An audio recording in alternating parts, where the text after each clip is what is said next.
Hello there, ladies and gentlemen. Now I'm going to show you how I've gone about basing my Kings of War goblin army. As you can see here, I've got some trolls and some goblins with bows. So let's start with the goblins, shall we? Now these movement tray / bases are from War Bases. I'll put a link in the video description to there.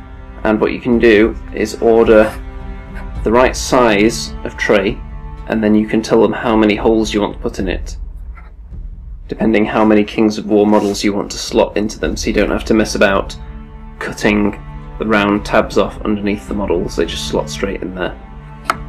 You just glue them in. So I requested that these have 15 holes in them because I thought that would be a good amount, representing 20 models, because I didn't want them too tightly packed, because as you can see some of them stick their arms out a bit, so I didn't want them too mashed together. However, when I started putting them on there, I found that 15 was a little bit too much for the look I was going for. I want them to look a little bit sparse. It's going to be very heavily snow bases, so I wanted quite a bit of ground, not a huge number of models on each tray. So I covered up 4 of the holes with paper. So as you can see, we've got 1, 2, 3, 4, 5, 6, 7, 8, 9, 10, 11 models on there. And here you can see that I've put arrows in their hands. There's a little stand of arrows there.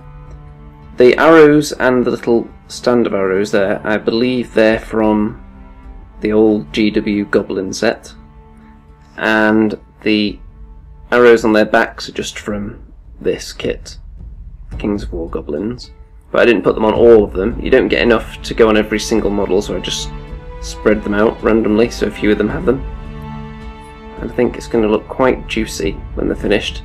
I might put a bit more decoration on the actual base before I spray them. And these ones are glued in. Because they're spread out, I'm going to paint them while they're all attached to the base, which is something that appealed to me. I should be able to get them done quicker than I would do normally, because it is just about the look of the unit and not individual models, since you're not taking them off, so it gives you a bit more freedom to mess about with other things, like the look of the unit in general, which is something that really interested me, and that was one of the things that got me first taken by Kings of War. We move on to the trolls. This is also a base from War Bases. These are considerably cheaper because they're not as thick, because you don't need the slots to put them in. These bases that they can do for monsters or for cavalry, where you don't require the slots. So I've corked them up a bit so it's not so flat, and I've decorated it. First of all, there's the lovely dead elf that everyone owns. I'm sure we all have a Mantic elf sprue lying around somewhere in our house. So the dead elf is the first thing that comes off there, straight onto the base. Shield, I think that's old GW Undead there. And mushrooms, old GW Goblins, no doubt. The trolls themselves I haven't felt the need to convert because I think they look quite cool as they are.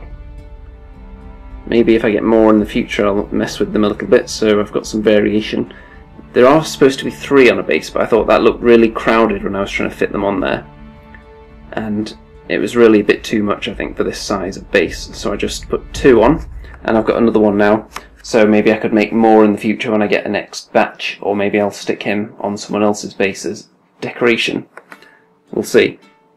I haven't completely decided yet.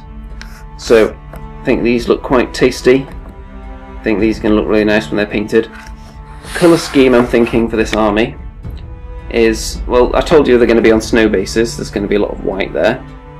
And to make them stand out, I'm thinking orange armour. Not really a surprise, this is me we're talking about here. So for the trolls, what I'm thinking is orange, and then maybe some kind of metallic dry brushing on the edges so it looks like the colour's coming off, so it looks a bit rusty perhaps. I don't know, I'll have to mess with it a bit. But yeah, that's how much progress I've made so far. So next thing up, I'm going to be spraying these and the 2 characters that I've converted up thus far, and then I'm going to try and get all those painted before I move on to any more assembly. And then we'll see how they're looking after that. Could be a complete disaster. We'll find out soon enough, so ta-ta for now.